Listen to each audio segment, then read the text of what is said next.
$3.717 billion. So an enormous amount of money. That means an enormous, large group of people who are going to decorate for Halloween. And when we look at some of those decorations, we look at them and we think, that's not too bad. That's, probably kind of cute. This one, actually, he howls, the gentleman standing at the front. So as people walk by, it's very loud and obnoxious. So all of his neighbors probably hate it because it's very, very loud and obnoxious. Add to that, sometimes we have people putting in haunted houses. Again, across the United States, there's about 1,200 haunted house attractions that are charging fees. You have probably another 300 amusement type facilities. Those are inside generally, like Elitch's or someplace like that. They're not going to be much of a problem for most of us. But then you have the charity attractions, and they can have up to, 3,000 charities across the United States had haunted houses as something to make money with. And these typical haunted houses can get up to 8,000 paid tickets each year. Okay, so if you have even one of those, the amount of traffic that's going to come through your neighborhood is going to be very difficult to deal with. Some of these get to the point where they're violating any number of your covenants. From what's on the walls, it's the modification of the building, it's when the landscaping, some of those may have sound, tons of things that are going to be a violation of your covenants. Some of you might have provisions about how many statues you can have in your front yard, or how many yard ornaments you can have, lawn decorations you can have. All of those are going to get violated by this type of a presentation. And even more so with this one. But let's look at this. In the past, what have we said? We've said, well, if it gets to be a nuisance, we'll use the nuisance provision of our covenants and go after these. For the haunted houses, we said, look, if they're charging admission, that's a business. That's going to violate any HOA community that has a no business rule. We're going to use these normal kind of provisions to go after. Sometimes the design guidelines have things about hanging things in your yard, or may have restrictions on how you can landscape or how many statues you can have.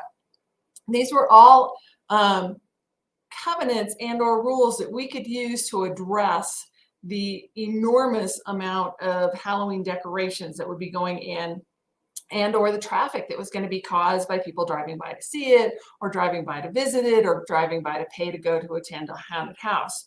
All of these things were things that we used in our arsenal to try and fight them. Well, now what, right? You know what you're all thinking? What are we going to do now? Because now we've got 1137. And 1137 says that there we go. Says that you can't have daily fines. Okay. It says that if it's a public safety, we can give them 72 hours to clean it up. If it's not a public safety or health issue, we've got to give them 30 days before we can even fine. And another 60 days before you can send it over to the attorney. And if you do fine, you're going to max out at $500. If these guys are charging admission, they're going to pay you the fine and continue going. So what are we going to do? Sorry, I missed a page of the 1137 rules, which is that once it's cured, if we do send them a notice, then we have to send them a letter saying, hey, you've taken down all the stuff that you shouldn't have had to begin with. If they ask for a hearing, we've got to do that in executive session. All of those things are going to mean that we are going to have a very big problem if we want to just try and send a nuisance letter. Because let's assume that these things are going to start setting up their decorations in late September, early October. Well, 30 days, we might get one fine. If they decide that they're going to implement this and put up their decorations in mid-September, you're going to get one fine against them, and that's it. That's all you're going to get because you can't fine them for 30 days. There's no way you're going to make it to legal because that takes 60 days. What about using, the calling it a health and safety issue. Is there any way that we can do that? Because it doesn't have to be certified. You can find every other day. But come on, guys, what are we going to claim that's a health or safety issue? There are some things that I think you could probably turn in and call a health and safety issue. Because if somebody puts stuff up like this in their yard, one, people are going to be calling the cops. And we've seen that before, that their displays are so gruesome that the police are called all of the time because there's nothing else. I mean, cops are like, oh my God, what is that? Oh, is that real? And it's just so gruesome that sometimes it is a health and safety issue. And I think you could make the argument, if this were in your community, that this causes a risk of people who are going to, pay attention to this display rather than the road. And maybe that does cause a safety issue. And maybe then you can send that 3-day notice. Take that down. It's going to cause all kinds of problems. It's not safe for this kind of community. If you had crime scene tape, regardless of what was behind it, that also might cause a health, safety, possibly. But again, we're stretching it, guys. When we start trying to stretch into something to stop something, the courts aren't going to be happy with us. It might get them to, your warning letter might make them take this down, might make them scale it back a bit so that you're not going to have so many looky-loos, so you're not going to have so many problems. But honestly, you're going to be very hard-pressed to substantiate a case no matter what the display is, and claim it's a health and safety issue. What about elections? Can we do anything for the elections? Well, we're going to have to remember that, the sign rule changed last year, right? And you still have the 1137 rule, which is 30 days, right? It's not a health safety, so you got to have that 30-day process even for signs. So when the elections start popping up in your communities, we're going to have to deal with that as well. This looks probably like it's on a common area, and probably if this were the case, you could go in there and rip out all those signs because it's a common area. They have no right to put stuff on your common grounds. And if this is in somebody's front yard, you probably have, hopefully, a new policy that you put into place last year when the law changed, telling owners how many signs they can have. And that should limit them to that number. And so you're not going to have an entire yard full of signs. But if they do have too many signs, you still have to follow 1137. You still have to make sure that you're going through all of the hoops of 1137 and making people, give them 30 days to fix it. If they wait till 2 weeks before election, you're never going to get to a fine stage on any of these people. What is this? Is this a political sign? Is this a Halloween decoration? I don't know. Again, one of the things that we tried to do, and we tried to work with some of the communities when the sign rules went into effect, was define what a sign is, right? If in fact you defined signs, this is probably not going to fall into the sign category, but it's going to fall under, Halloween decorations. You're going to have to give them 30 days to remove it. Can we go to court? Is there any way we can use anything out there and go to court and stop this process? Can we do anything to kind of shut them down and say, hey, this is just really unacceptable? No, because 1137 says you have to send 2 30 days notice before anyone can go to court. Doesn't matter if you turn over legal counsel. Doesn't matter if your board wants to do it on their own. If you've got a process in place, you have to follow it, and that process has to comply with the law. And the law is going to require that you have 1 30-day notice before you can fine, 2 before you can go to court. There's no avenue around that to get you into court to get these things removed. Christmas lights, guys, we're going to have the same problem when it comes to Christmas. I don't care if you had found this on the website, you'd know that they were playing music at levels to burst your eardrums, and the lights bounced on and off right in time with the music. These kinds of things, again, there's nothing we can do about them, not for 30 days. And after 30 days, you can apply one fine. And then you have to give them another 30 days before you could take them to court. Well, by then they'll have it down because Christmas is over. It doesn't matter how bright the glare is to the neighbor. It doesn't matter how loud the sound was to the neighbor. There's nothing you can do about these unless you give them 30 days and they don't stop. And most people don't put up their decorations that early that they're going to exceed that 30-day mark. What about parties that everybody's going to be having for Halloween parties and all the different parties for Christmas? What are we going to do with that? Honestly, you're going to tell all of your homeowners to call the police. If they have a loud party, don't call you because you can't do anything unless the party lasts for 30 days. And that's going to be one heck of a party, folks. You're going to have all of your homeowners be told, call the police. What about cars all over the place, right? What if they're parked in the street? Don't forget, street parking got changed too. And even if you have homeowners that say, well, you're not allowed to park in the street, you can't do anything. 1139 says that the HOAs can no longer regulate the public streets. If an owner has a parkway, which is in a public right of way, can we do anything about signs in those parkways? No, that's the same thing as parking in the street. That comes under House Bill 1139, which said the HOA shall not require that a public right-of-way be used in a certain manner. So if that's a right-of-way area and not a common element, you have no control over it. You can't do anything about it. So if you've got people doing stuff in the right-of-way that right there in that tree lawn in front of their house, you're not going to be able to do anything about that. Did you see how quick that was? This class used to take hours because we were always trying to figure out ways around all of these things. And for the most part nowadays, you guys, the managers, are going to be saying to every homeowner who calls to complain, call the police. As Mary has pointed out in the City of Denver ordinance, if it's a loud sound machine going on, you're going to be able to just turn it over to police, but you're not going to be able to do anything about the lights. So the lights here, police aren't going to care. This kind of thing, if it's got sound attached, you're in great shape. But if there's just lights, they're not going to care.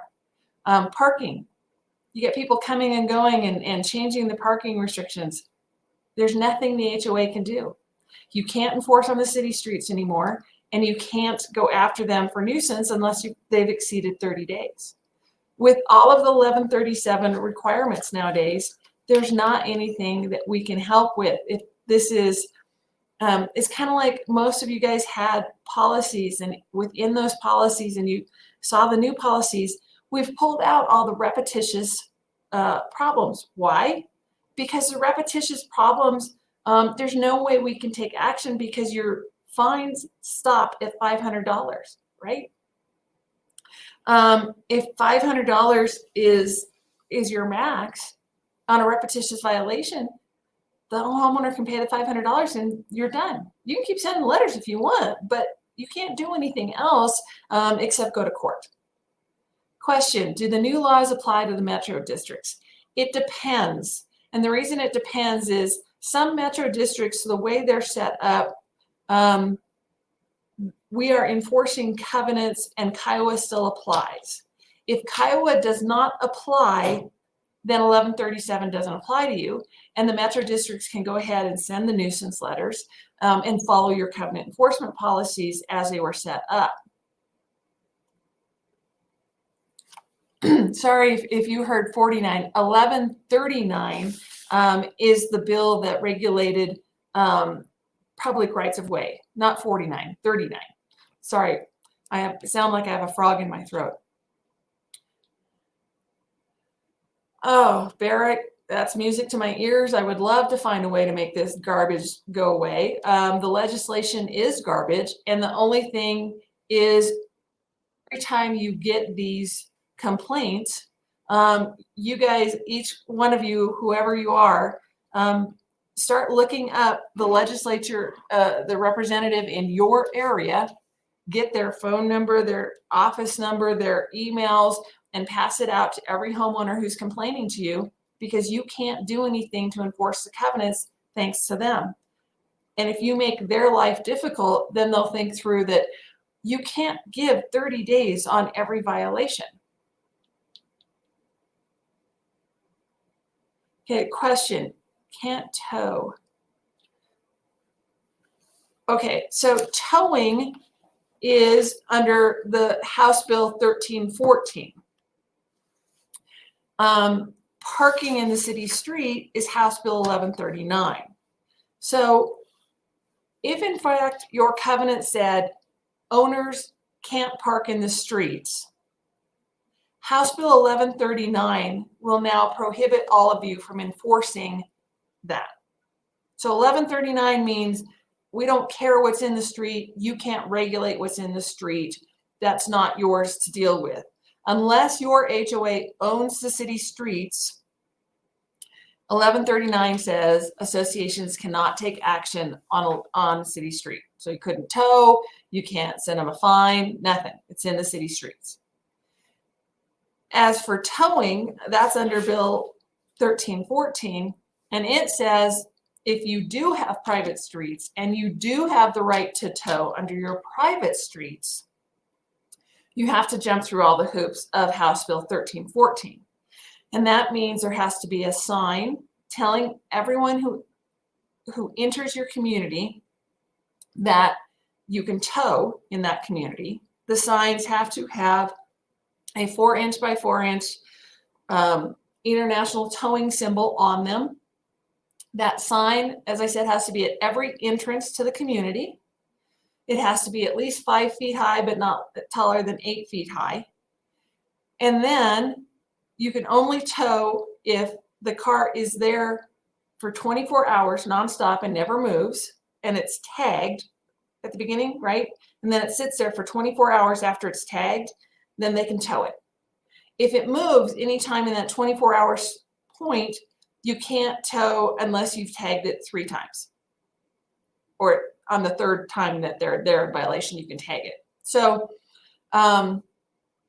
if you have homeowners who are, parking around and then walking around a community, and they're parking illegally in your community, if they're parking in a city street, you can't do anything because of 1139. If they're parking on a private street, you can certainly tag them, but unless they're there for more than 24 hours, you're not going to be able to tow them out of there. There are some exceptions on the towing. So if somebody parks in front of somebody's driveway, so you block their access, that you can still tow immediately. If the street rules in 1139 match what the HOA covenant state, can we still go after it? No, 1139 says you cannot enforce on the city streets. That's it. So city streets are pretty much off yours. At this point, if somebody's parking in the street and it's a city street, it's not owned by the HOA, all you can do if they're parked illegally is call the cops, because you can't do anything. And most communities, most city ordinances place about a 72-hour hold on the before they can do anything on a parking issue. Best suggestion to respond to the board members who say it's a fine to send a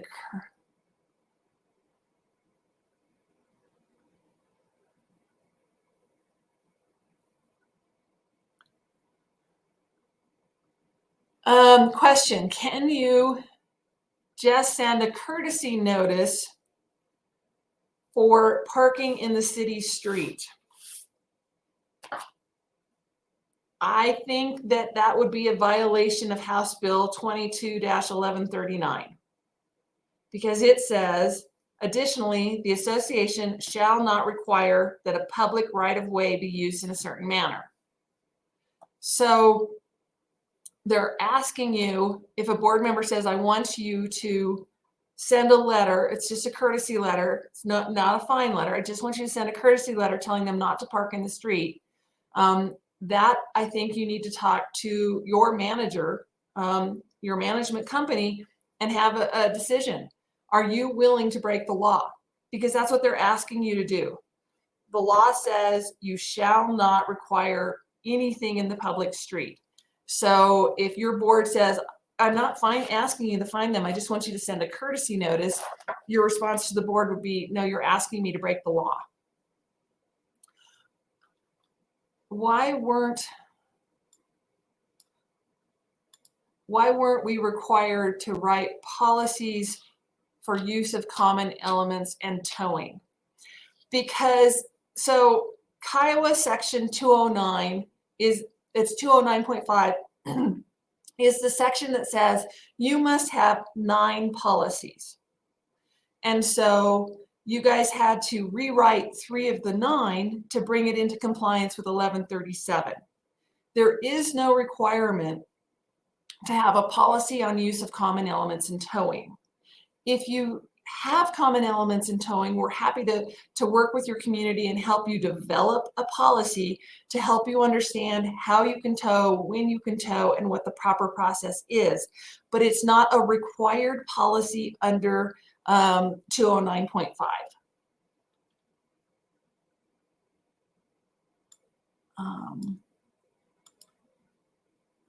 If you require a parking permit, can you tow right away if they don't have that?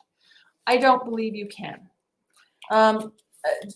If anybody wants this, I'm happy to send you the PDF of it, but the parking towing policy is a 28-page bill. And the 28-page bill requires all kinds of specifics as far as what you can do and when you can do it. And the immediate tows that you can do are blocking a driveway, in a fire lane,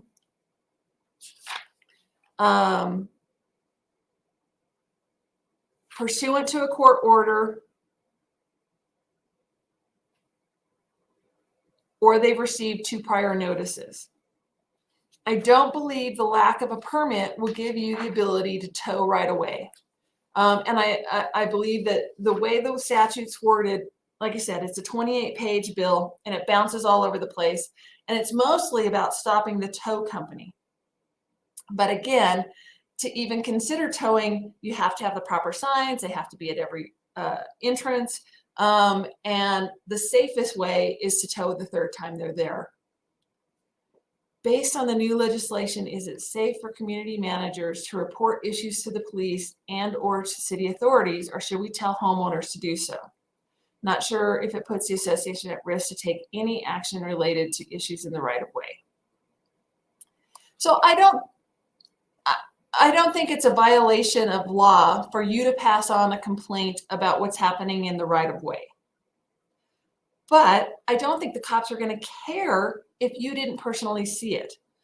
Cops want to talk to the actual witness to make sure that they have specific information. You know, when did you see it? What did you see? How long were you watching? It's not about, they don't want to hear hearsay. They don't want you repeating to them what somebody else said. So if homeowners want you to do it, no, you call the police. I'm not calling the police. You do it. I think your response back to that homeowner is cops don't want to hear hearsay. They want to hear from the horse's mouth, so to speak. They want to hear it straight from the person who saw it. They want to talk to the eyewitness. And I'm not the eyewitness if I'm the manager. What if there are marked guest parking areas off a city-maintained street? Can the association enforce guest parking rules?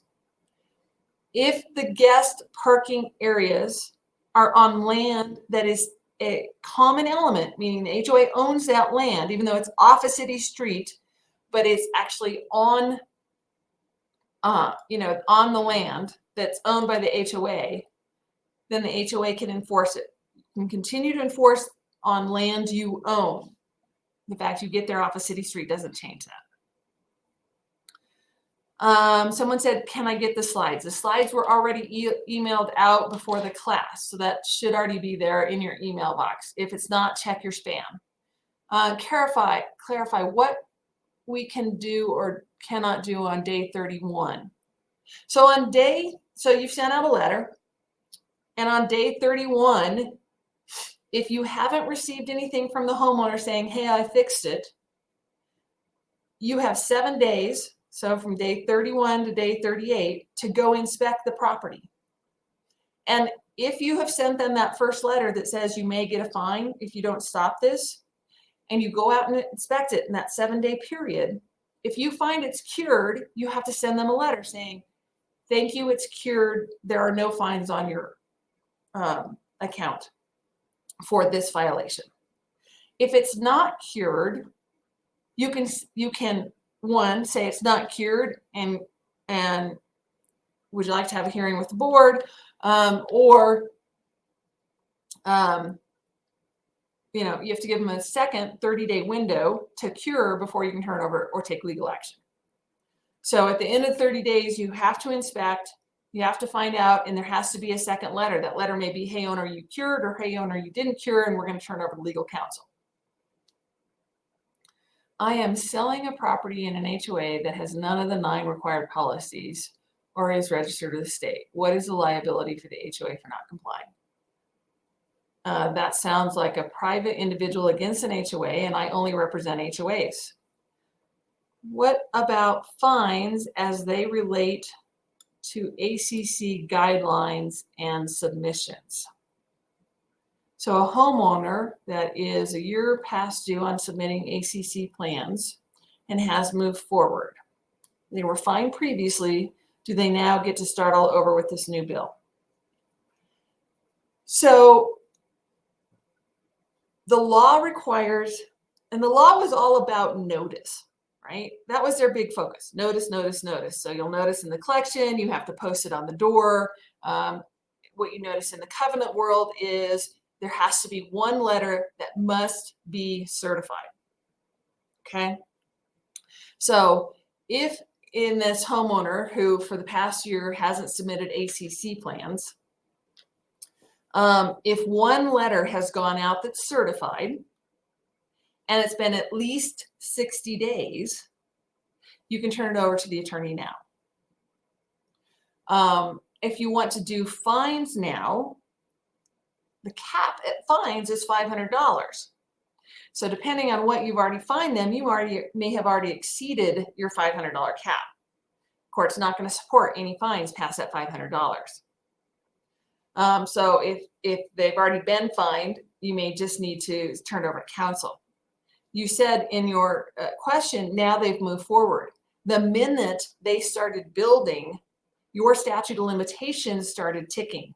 You have 1 year from the date they started building without approval to file suit, or you will be barred from filing suit. So you may need to be rushing that over to the attorney's office right now anyway, so that you don't run out of statute of limitations. If there are new policies that are amended policies to the first 9, why do they state they are amended?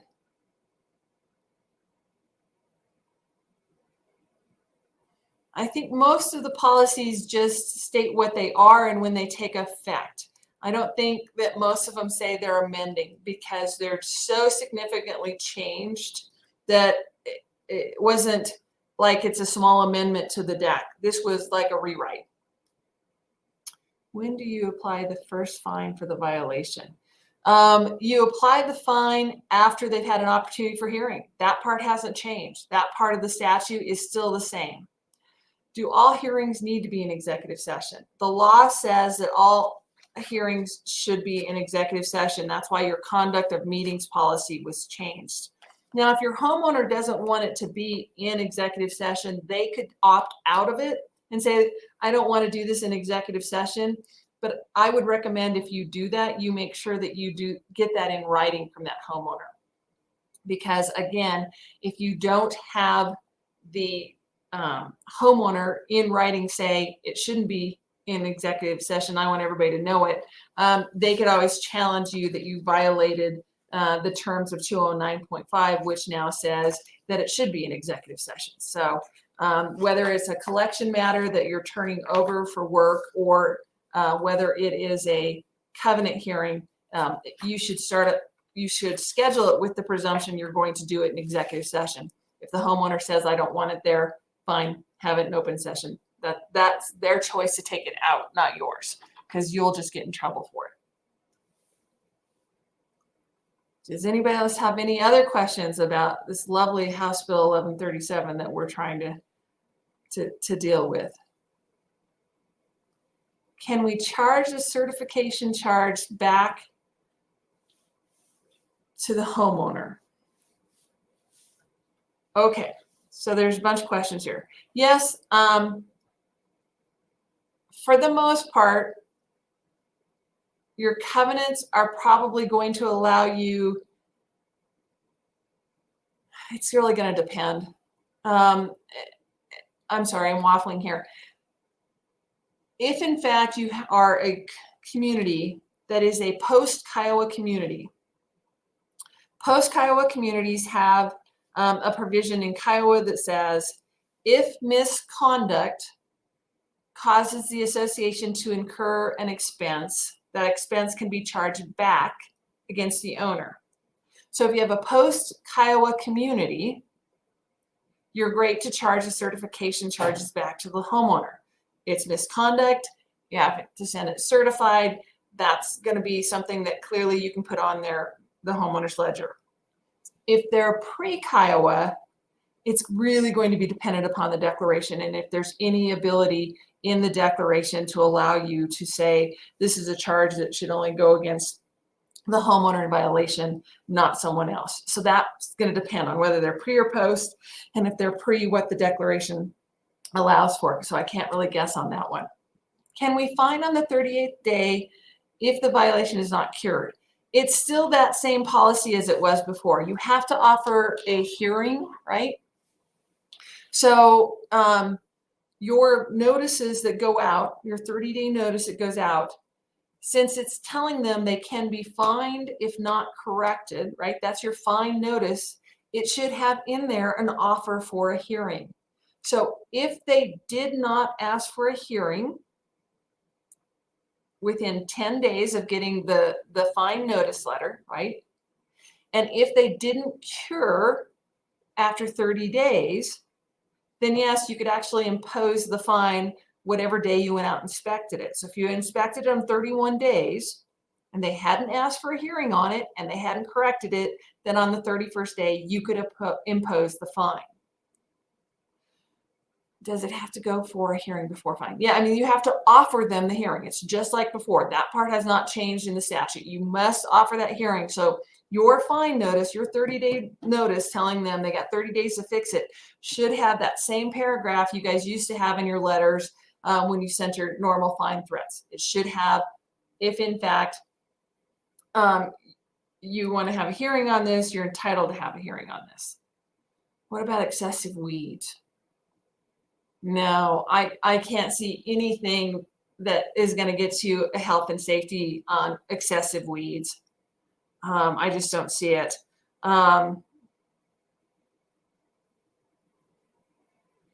We can fine even if it's outside the 7-day window after a 30-day warning letter has been issued. So here's the problem with that. Marilyn, the statute says you send the notice, you give them 30 days. So within that letter, their 30-day letter, you say, if you'd like to have a hearing, you have to request it in 10 days. So presuming they didn't ask for a hearing, the 30-day period ended. The statute then says at the end of that 30-day period, if the owner has not told you they fixed it and sent you photos to prove it, you have to inspect within 7 days. And your fine would need to go on as of the date of that inspection. If you wait for 10 days and then apply the fine, homeowners may object and say, no, you only had a 7-day window. You waited 10 days and that fine's not valid. And I have no idea what a court will do with that. Nothing. I got no clues. I mean, the statute is full of one loophole after another to try and mess us up so that we're, looking at, who knows what we're going to do. I don't know what the court will do with that if you miss that 7-day window. It's kind of like one of the other questions said, should we go ahead and send a letter for someone parking in the street because we're not finding them? We're just going to send the courtesy notice. Neither of these provisions that came out of 1137 and 1139 set forth what the penalty is if you violate it. I presume if you violate it on the fine imposition, the fine's not enforceable. On 1139, if you violate it, there's no penalty listed in the statute, but I don't know what a judge will do with that if you violate it.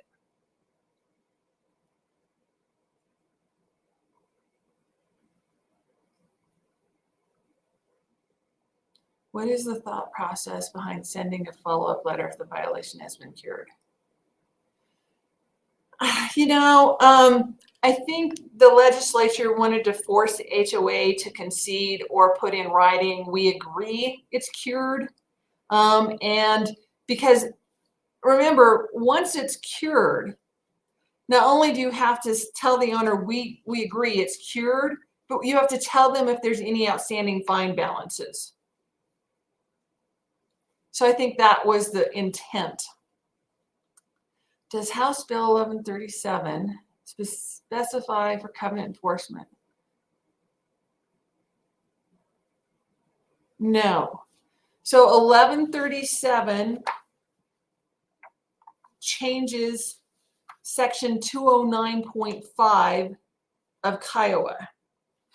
And the sections that apply to a limited expense community are 105 to 107. And so 1137 will not apply to a limited expense community. Just to confirm, we don't have to send 2 notices before we find the homeowner. That's going to depend on the covenant policy you guys adopted. Okay, the law says that you have to give them 30 days before you can fine, right? So if you want to send a courtesy notice first and then the fine notice second, you'll be on your second notice before you fine. But there's no requirement that you give a courtesy notice. The only thing the law requires is that you give them 30 days after sending it certified before you fine. So technically you could send 1 letter, say you got 30 days to fix it, and if you don't fix it, you're going to be fined. So that's, again, that depends on how you adopted your covenant enforcement policy. You could have done it with warning letters or without warning letters. Again, that's up to you. There was no requirement in the statute that they get a warning letter first.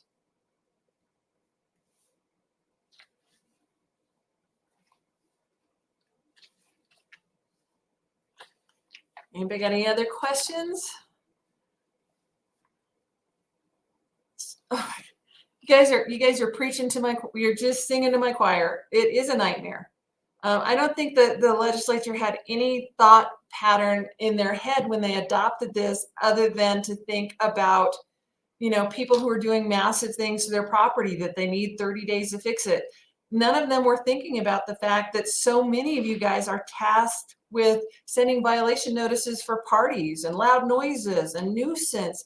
And nobody needs 30 days to stop a loud party. But you have to say that you have 30 days to cure, correct? The letter before you fine has to be a 30-day letter prior to fining.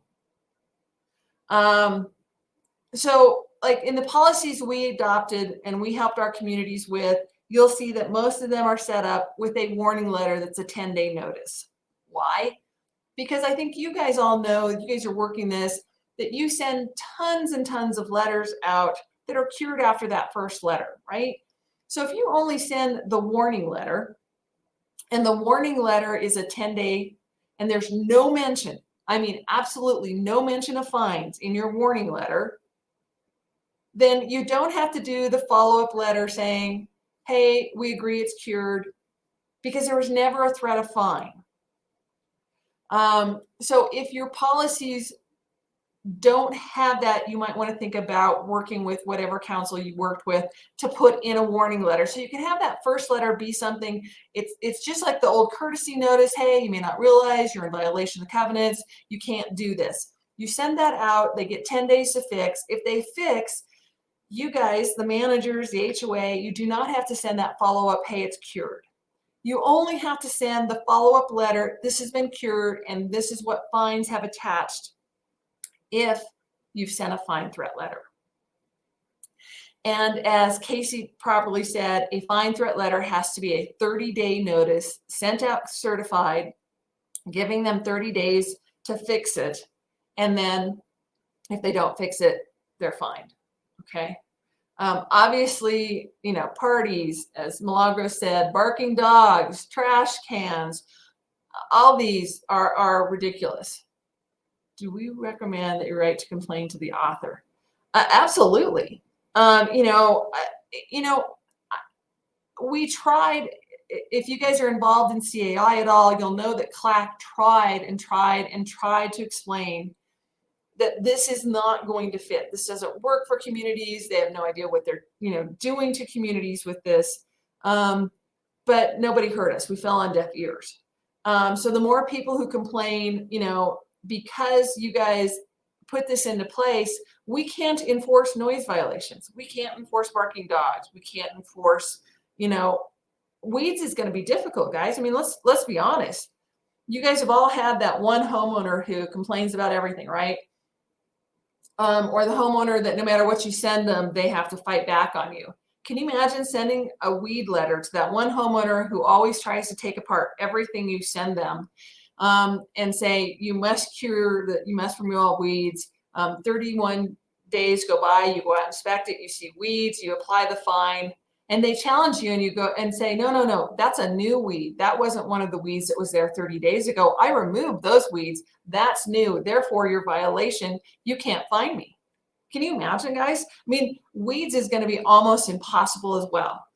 So a lot of the things that, are day-to-day bread and butter kind of normal things that we've been doing, they're all going to be subject to challenge at this point. I mean, the only things that are going to be easy is when they paint the house the wrong color. Okay. It's going to be pretty blunt, pretty easy to tell. 30 days, they either fixed it or they didn't. And then we're going to move on through the process like we would before. Major architectural changes, we're going to be able to move through the process. But all the minor stuff, all the stuff that is, the day-to-day stuff that, you send out notices on for nuisance type provisions, you're never going to get to fine stage. They're all going to cure that within, it might have been cured, it's a one-night party. So it was cured the next day, but you're never going to get to fine them. So they can have party after party and you're never going to be able to do anything. The cops are also not going to like you after a while because you're going to direct all of your homeowners back to the cops. It's a noise disturbance. I can't do anything because I can't do anything for anything that doesn't last more than 30 days. But cops can do it. It's disturbing the peace. So you're going to refer all barking dogs to the police, all parties to the police, all noise violations to the police. There's nothing you can do about them. Code enforcement may be your best friend for parked cars in the streets because a lot of communities have code enforcement that sometimes mimics what HOAs have as far as parked and abandoned vehicles. But if code enforcement won't do anything, there's nothing you can do because if it's not there more than 30 days, you can't take action. Well, I mean, what I can tell you on the police referring it back to you is if you have that and you get that officer's name, you can work with your law firm for wherever your community uses to write a letter to the officer and explain, no, we cannot deal with it anymore. Don't try and refer them back to us because of this statute. We cannot. And that's going to be a training ground for the police, which is the first time they refer it back, you need to get that name of that officer so that you can tell him and you can educate the officer, whether it's a he or a she, and say, look, no, we cannot deal with this anymore. We have no abilities. And that may be calling the supervisor, calling your sergeant, because again, unless there's a whole bunch of people, and that means all the cops and all of these homeowners and all of these managers and everybody complains to the senators who wrote this thing and passed this thing, it's not going to change. And so we're all going to have our hands tied.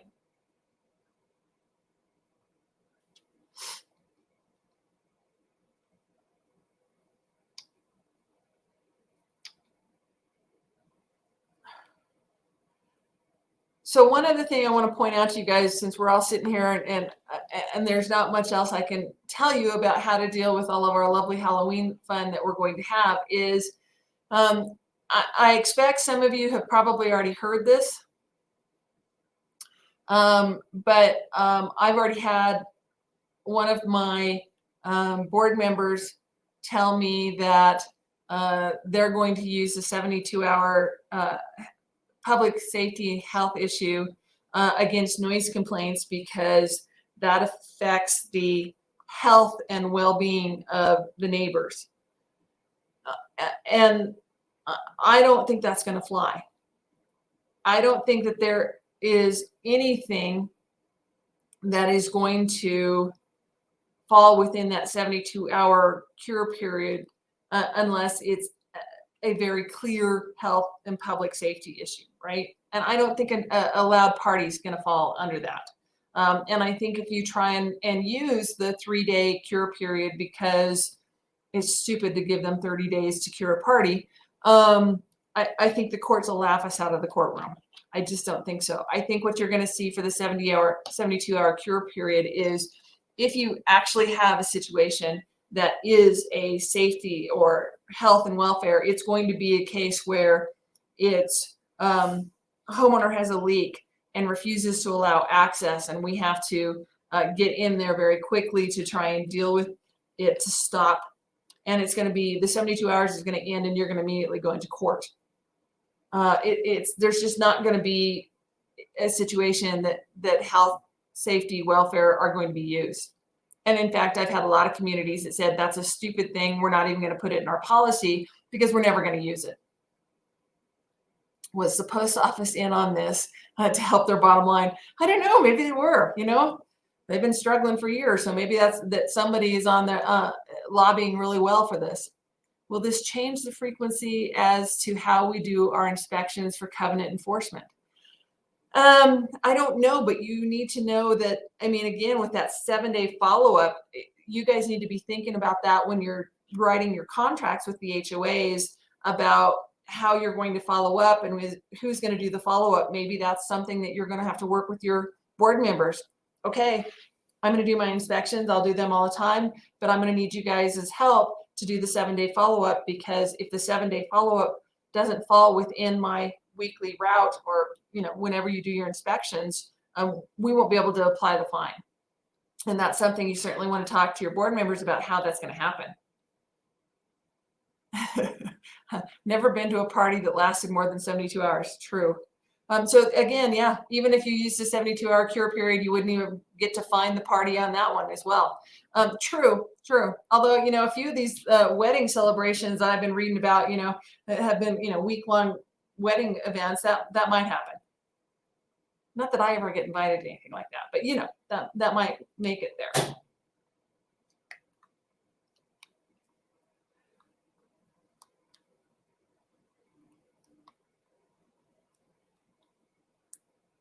Anybody got any other questions about how we're going to deal with this and how we're going to explain this to our boards and to the police and to the mad neighbors?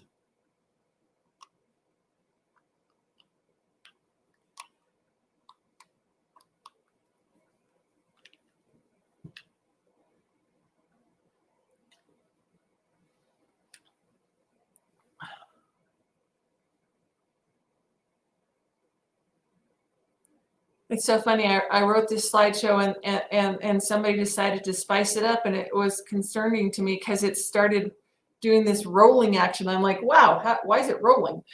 I didn't add that.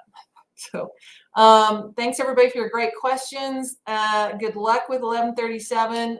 And just, like I said, I'd start getting your referrals ready to the police and to everybody else so that you're all set to go, so that everybody can see what they need to see and turn it over to let everybody know that 1137 is in fact as described garbage.